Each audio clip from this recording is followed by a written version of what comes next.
السلام علیکم دوستو، ویسے تو دنیا کی سب سے اہم ایجاد ضرورت کہی جا سکتی ہے۔ ضرورت کسی بھی قسم کی ہو، اس کے پیدا ہوتے ہی ایجاد بھی پیدا ہو جاتی ہے۔ اسی لیے محاورتاً کہا جاتا ہے کہ ضرورت ایجاد کی ماں ہے۔ انسان میں ایک خوبی روز اول سے ہی موجود ہے کہ وہ اپنی ضرورت کے مطابق چیزوں کی ایجاد کرتا رہتا ہے۔ انہی ایجادات میں سے کچھ ایسی ہیں جنہیں انسانی تاریخ میں انقلاب لانے کا سبب کہا جاتا ہے، جیسے کہ پہیہ۔ پہیہ انسانی وقت کا پہیہ پھیر دینے والی ایجاد کہلاتی ہے۔ یہ ایجاد صرف گاڑی میں استعمال نہیں ہوئی، بلکہ کئی دوسری ایجادات کے لیے بھی استعمال ہوئی۔ اس حیرت انگیز پہیے کی تاریخ قدیم عراق سے 3500 قبل مسیح میں ملتی ہے۔ اس کے بعد نمبر آتا ہے گاڑی کا۔ پہیے سے جڑی دوسری ایجاد جس نے انسانی زندگی میں انقلاب پیدا کر دیا، وہ ہے ایندھن پر چلنے والی گاڑی۔ گاڑی کی موجودہ شکل 1886 میں کارل بینز کی ایجاد کردہ ہے۔ 20ویں صدی سے قبل گاڑیاں اس طرح عام نظر نہیں آتی تھیں۔ ایندھن سے چلنے والی گاڑی سے پہلے گھوڑا گاڑیاں سفر کے لیے استعمال کی جاتی تھیں۔ گاڑیوں کی صنعت سے کئی دوسری صنعتوں نے بھی جنم لیا۔ ناظرین، اس کے بعد نمبر آتا ہے انجن کا۔ 1698 میں تھامسن نے پہلا عملی سٹیم انجن رجسٹر کروایا تھا۔ انسان کی اس ایجاد کو دنیا بدل دینے والی ایجاد کہا جاتا ہے۔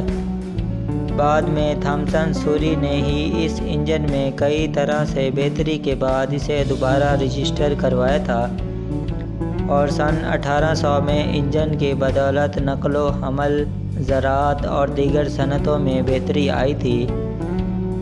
دوستو، اس کے بعد نمبر آتا ہے ہوائی جہاز کا۔ مہینوں کا سفر گھنٹوں میں طے کرنے والی ایجاد ہوائی جہاز۔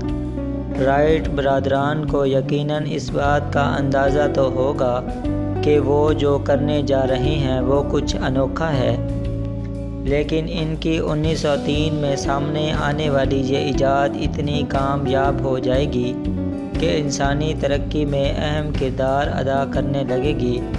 اس کا اندازہ شاید وہ نہ کر سکے ہوں۔ اڑنے والی مشینوں کا خواب تو پرانے زمانوں سے ہی دیکھا جاتا رہا ہے۔ رائٹ برادران نے اسی تصویر کو حقیقت کی شکل دے دی، اور پھر مہینوں کا سفر گھنٹوں میں طے ہونے لگا، اور اب انسان کو یہ چند گھنٹے بھی زیادہ لگ رہے ہیں، اور اس کی کوشش ہے کہ سیکنڈوں میں اڑتے ہوئے گھنٹوں کا سفر طے ہو جائے۔ ناظرین، اس کے بعد نمبر آتا ہے آگ کا۔ آگ پہلے سے ہی دنیا میں قدرتی طور پر موجود تھی، لیکن اسے انسانی ہاتھ میں لینا اور اس کا استعمال سمجھنا بھی ایجاد ہی کے زمرے میں آتا ہے۔ اسے انسانی تاریخ میں انقلاب لانے والی ایجاد کہا جاتا ہے۔ یہ سلسلہ کہاں سے شروع ہوا اور کیسے شروع ہوا، اس کے بارے میں کوئی حتمی معلومات تو نہیں ہے، لیکن یہ ضرور کہا جاتا ہے کہ پتھروں کے دور میں جانوروں کو ڈرانے کے لیے پتھروں کے استعمال کے دوران آپس کی رگڑ سے چنگاریوں سے آگ کا آغاز ہوا تھا۔ دوستو، قدیم زمانے میں آگ قدرتی طور پر ہی دستیاب تھی، بعد میں یہ مصنوعی طور پر بھی دستیاب ہونا شروع ہو گئی۔ آگ پر پکے ہوئے کھانے کی تاریخ آج سے تقریباً 1.9 ملین سال سے بھی پہلے کی ملتی ہے۔ اس کے بعد نمبر آتا ہے کیل کا۔ کیل کو دیکھ کر کبھی آپ نے یہ سوچا بھی نہیں ہوگا کہ یہ ایجاد کب ہوئی اور کس قدر فائدہ مند ہے۔ اس ایجاد نے انسان کو بہت کچھ جوڑنے میں مدد دی ہے، جس سے کئی اور بہت سی ایجادات بھی سامنے آئی ہیں۔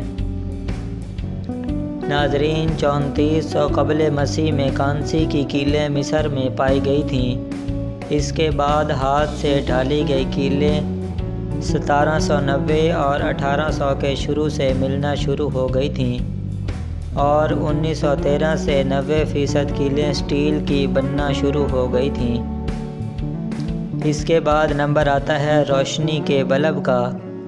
روشنی کا منبع بلب اس حیران کن ایجاد کی تاریخ آج سے تقریباً 150 سال پرانی ہے۔ ایڈسن اور سوار نے پہلے بلب کی رجسٹریشن 1880 اور 81 میں کروائی اور آج ہمارے سامنے یہ بلب کئی شکلوں میں موجود ہے۔ اسے بھی اہم ایجادات کے طور پر جانا جاتا ہے۔ اس کے بعد نمبر آتا ہے بجلی کا۔ ناظرین، دنیا کی کتنی ہی ایجادات ہیں جو بجلی کی ایجاد کی مرہون منت ہیں۔ بجلی انسانی زندگی کی بنیادی ضرورت بن چکی ہے، بلکہ اگر یہ کہا جائے کہ بجلی انسان کو پتھروں کے دور سے ترقی یافتہ دور میں لانے کا سبب ہے تو غلط نہ ہوگا۔ بجلی بنانے کا پہلا عملی طریقہ مائیکل فراڈے نے ڈھونڈا تھا اور اس کے اصول مرتب کیے تھے۔ ناظرین، اس کے بعد نمبر آتا ہے چھاپا خانہ یا جسے ہم پرنٹر بھی کہتے ہیں۔ خبر کے ساتھ ساتھ خبر پھیلانے کا ذریعہ بھی اتنا ہی اہم ہے۔ قدیم زمانے میں چھاپے خانے ہی معلومات کے پھیلاؤ کا بڑا ذریعہ بنے تھے۔ 1440 کے آس پاس جرمنی میں گٹنبرگ نے پہلے سے موجود چھاپا خانے کو ایک بہتر شکل میں متعارف کروایا تھا، اور 1500 تک گٹنبرگ سے منسوب چھاپے خانے کئی سو کی تعداد میں مشرقی یورپ میں کام کر رہے تھے۔ ان ایجادات کا شمار انسانی تاریخ کی اولین ایجادات میں سے ہوتا ہے۔ ایجاد کا یہ سفر نہ رکا ہے اور نہ رک سکتا ہے۔ یہ سلسلہ یوں ہی جاری و ساری رہے گا، اور ہماری محنت بھی انشاءاللہ اسی طرح جاری و ساری رہے گی۔ بس آپ سے گزارش ہے کہ ہمیں تھوڑا سا سپورٹ کر دیں اور چینل کو سبسکرائب کر دیں، اور اگر آپ کو یہ ویڈیو اچھی لگی ہے تو ویڈیو کو لائک اور شیئر بھی کر دیں۔ شکریہ۔